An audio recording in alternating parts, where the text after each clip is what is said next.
C'est pourquoi nous mettons tant d'honneur à bien passer ce moment en prenant toutes nos dispositions. Lit moelleux, ambiance feutrée, mais aussi pyjama ou petite culotte qui nous donnent une certaine aisance dans nos mouvements. Pourtant ces petits vêtements pour le sommeil sont déconseillés par les infectiologues. Est-ce un inconvénient pour nous les femmes dormir nues? Nous vous donnerons dans cet article, les raisons pour lesquelles vous devriez laisser vos petites culottes pour dormir nues dorénavant. Comme vos bébés vous avez maintenant intérêt à dormir toutes nues comme des vers. Si vous doutez encore que c'est la bonne disposition, voilà quelques révélations qui vont vous convaincre. Mesdames, arrêtez de dormir en petites culottes. Comment dormir nu? Une tradition, longue de plusieurs siècles, veut que les hommes soient toujours habillés avant d'aller au lit. Cela est encore plus vrai pour les femmes qui font aussi face au dilemme des attouchements sexuels nocturnes. Ainsi dorment-elles toujours habillées, même quand elles sont mariées. L'évolution sociale a mis aujourd'hui à leur disposition un attirail bien plus confortable constitué de pyjamas, de culottes ou de coton bio. Pourtant, elles l'ignorent, porter un sous-vêtement la nuit n'est pas sans risque pour le corps, plus précisément pour les parties intimes. Le docteur Jean-Marc Bobo, dans Madame Le Figaro, explique que la nuit on ne garde ni son pull, ni ses gants pour dormir. Il affirme que cette habitude, qu'on croit protecteur et anodin, est cause d'infections vaginales.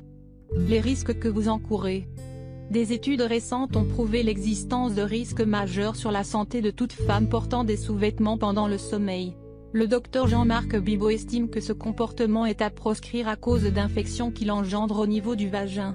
Prenant le cas de la culotte, il affirme dans les colonnes de Madame Le Figaro qu'elle provoque une irritation mécanique en raison de nombreux frottements du tissu contre les parties génitales. Si la femme a une vulve fragile, ces frottements peuvent être très désagréables. Ces frottements sont susceptibles de provoquer ces cystites et des mycoses, des infections potentiellement dangereuses pour la femme.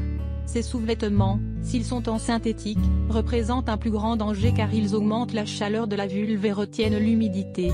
Les culottes, strips ou slips en coton bio ne sont pas pour autant mieux quoique de moindre mal. En absorbant l'humidité, tout comme les sous-vêtements synthétiques, le coton bio provoque la sécheresse vaginale. Quelle est donc la solution pour échapper à tous ces risques? Dormir nu comme un ver, la bonne attitude.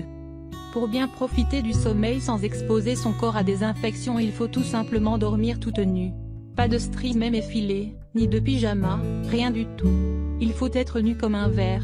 Pour parler avec plus de pudeur, disons tout simplement qu'il faut dormir en tenue d'Adam et Ève. Les infectiologues préconisent cette habitude car elle ne procurerait que du bien.